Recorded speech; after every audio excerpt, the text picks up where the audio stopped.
Hello, my loves, just checking in.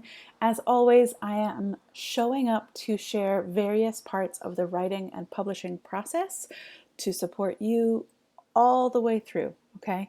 I share with my audience all the time that I've made most of the mistakes you can make, but I want to share those mistakes and as well as some of the other stuff that I did right the first time so that you don't have to make all the mistakes that I made. I'm going through a bunch of old stuff and throwing away some things, but before I do, I wanted to share some things with you. So, in other places, I've shared how I wrote my first manuscript, and following this 4-part system that I teach, I was able to write the first draft of my book in 4 days. It was following this lunar cycle, and so the whole process is a 28-day process, but the writing part is 4 days. And so a draft of my first book poured out of me in 4 days. And I had this manuscript and I didn't really know what to do with it early on. I didn't know about publishing, but I had just been invited to do a speaking tour around the US and I didn't want to wait to have my book. I wanted to show people that I had a book at least coming. And so I did a silly little thing. I took my book to a local printer and said, hey, can you just print this so I have something to show people? I got on Canva, I designed a book cover, and just had a couple copies of my book printed out. So I have the original version of Date Yourself, the very, very first original version. I'm not a cover designer, not particularly, but it sort of looks like a book and it's a thing. I didn't format the book before I took it to the printer, so they literally printed out the pages like PDF style.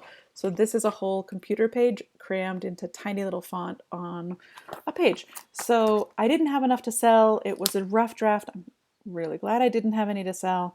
But it was interesting for me to hold my book for the first time. And it was good to have something at my table and be able to say, like, look, there's a book coming.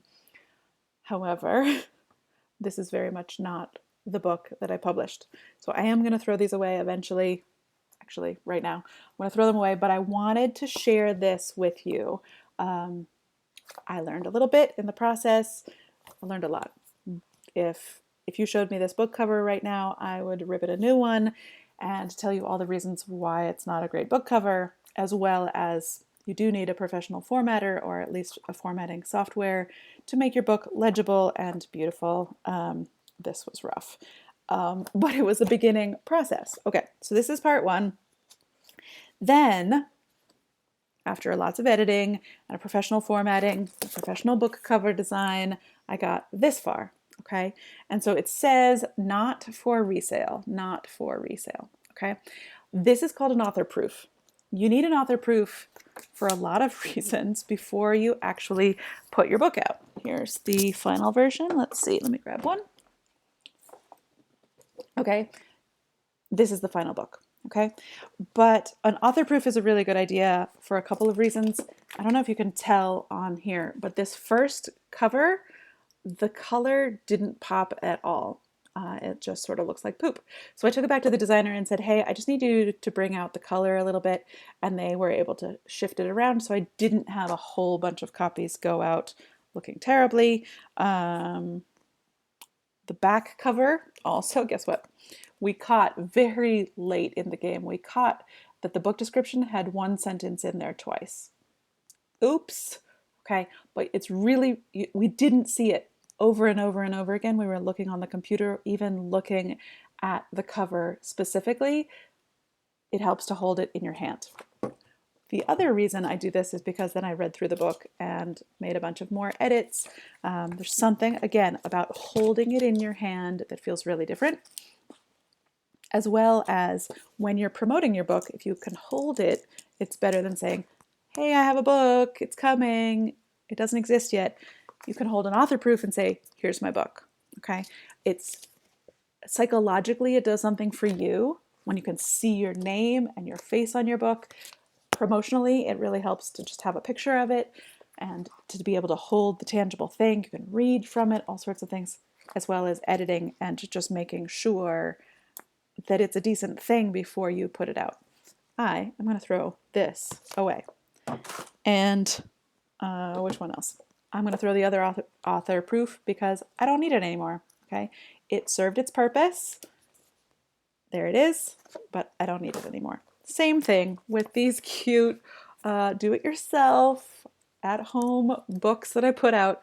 I just needed to commemorate them, but I also need to let them go because we do this iterative process to make sure that what we publish is quality, and we have to check in lots of different ways. We check the editing, we check the formatting, we check the cover, we check the printing.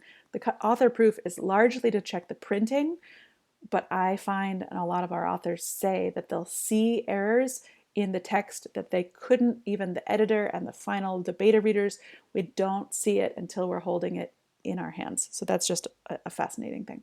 So I just wanted to share that iterative process, the author proofs, and the different ways that you can take your manuscript in the publishing process before you hit publish, before that's absolutely out in the world, and then you find all the mistakes. It's really a good idea to get an author proof and print it out and hold it in your hand for all the reasons I mentioned before.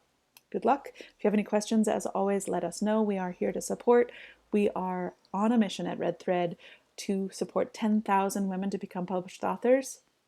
So if you have a question and we can help you navigate it, then we are accomplishing our mission. So go write your story, publish it, put it in the world, and reach out to us anytime you have questions or you need support. Sending love.